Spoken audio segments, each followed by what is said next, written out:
Welcome to this course Chem 203D Physical Chemistry 1. In this course, our Unit 1 focuses on basic calculus for chemistry students, and in this particular session, we are going to look at Introduction to Calculus.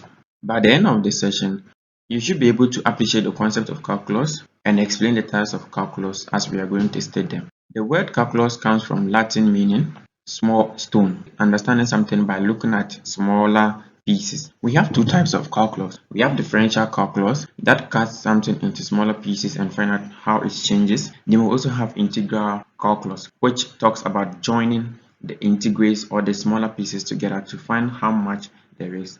Note that differential calculus and integral calculus are like inverses of each other, just like multiplication and division are inverses. The word calculus is all about changes.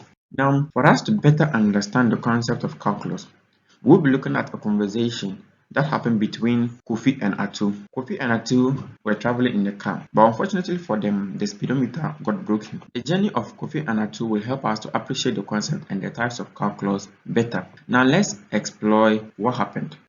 On their journey, Kofi, "Hey Atu, how fast are we going now?" And Atu replied, "Wait a minute. Well, in the last minute, we went 1.2 kilometers. So we are going approximately 1.2 kilometers divided by the number of minutes we've traveled so far, which is 60 minutes, in an hour. And that gives us 72 kilometers per hour." Kofi goes, "No, Atu, not our average for the last minute or even the last second. I want to know our speed right now."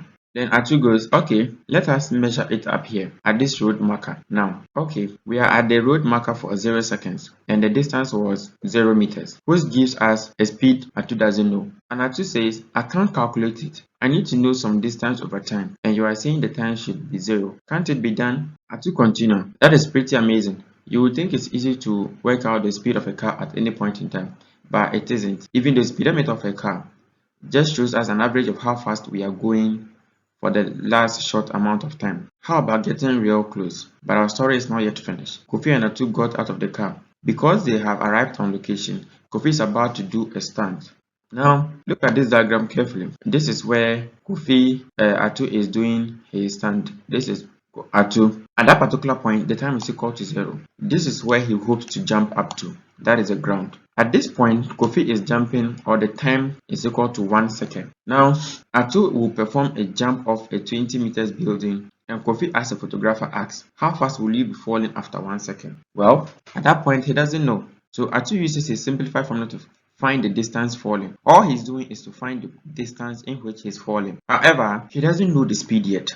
So he uses the formula d is equal to 5t squared. The d is equal to the distance fallen in meters. The t is equal to the time from jump in seconds. So let's take an example. At 1 second, Kofi has fallen, Atu has fallen, d is equal to 5t squared. And because the time fallen is 1 second, then we are going to have 5 times 1 squared, which will give us 5 meters. But that is just the distance.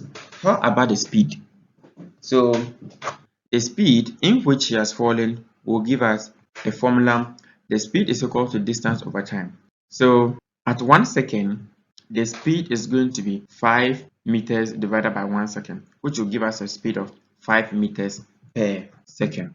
Now, well, exactly 1 second, the speed is exactly 1 second. The speed is, that is 5 minus 5 meters over 1 minus 1 second, which will give us 0 speed. So Atu has a problem. Think about it. How do we find out the speed at exactly? Now, when he did this calculation, Kofi says, again, this is an average speed. Since you started the jump, I want to know the speed at exactly 1 second so I can set up the camera properly. So that was what Kofi says. Now, think about it. How do we find out a speed at an exact instant in time? What is the distance? And what will be the time difference? They are both 0, giving us nothing to calculate with.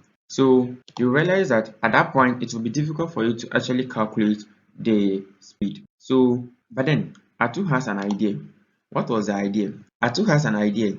He had to invent a time so short it won't matter. So Atu won't even give it a value. He just call it change in time, and we call that delta t. So Atu works out the difference in distance between time t and time t plus change in time. So at 1 second, Atu has fallen. D is equal to 5 times t squared, which will give us 5 times 1 squared, which will give us 5 meters. Now, at change in time seconds, R2 has fallen. D is equal to 5 squared, which will give us 5 times 1 plus change in time meters. Now, we can do the expansion of this particular equation. So, taking this alone and getting the difference of two squares, you realize that we are going to have 1 plus change in time bracket close plus bracket open 1 plus change in time bracket close. So if we do the expansion of this, then we are going to get 1 plus 2 times change in time plus change in time squared, and we get, so the final expansion will give us 5 plus 10 times change in time plus 5 times change in time squared. Now look at the diagram carefully here. You realize that the speed is what? 10. Look at the diagram carefully. From t is equal to 1 to t is equal to change 1 plus change in time. So the speed is, we don't know yet. We have to do some calculations. So between 1 second and the change 1 plus change in time seconds, the distance fallen is change in d, which is our distance. And we get our change in distance to be 10 times change in time plus 5 times change in time squared meters. Now for us to get the speed, we are going to divide the distance over time. And what do we get? We get it to be 10 plus 5 times change in time meters per second. So you realize that the speed is 10 plus 5 times change in time meters per second. And you would think that, or as the delta t approaches 0, okay, as it shrinks towards 0, what will you get? We are going to have 10 meters per second, and that will actually be the speed in which you will be falling. So now in this case, R2 goes like, I thought you said you couldn't calculate it. Then Kofi goes, I thought you said you wouldn't be able to calculate it. Then R2 was like, that was before I used calculus. Yes, indeed, that was calculus. What he did was actually calculus. What did he do? He used differential calculus to cut time and distance into such smaller pieces, and that gave them a pure answer. Now, let's try doing this for the function y is equal to x squared. This is going to be very similar to the previous example, but it will just be a slope on a graph. No one has to jump this one. Example, what will be the slope of the function y is equal to x squared at x is equal to 1? So using the same approach, at x is equal to 1, y is equal to 13, which is equal to 1. So at x equal to 1 plus change in x, y is equal to what? 1 plus change in x squared. So we do the expansion and you get y is equal to 1 plus 3x plus 3 into brackets change in x squared plus change in x squared.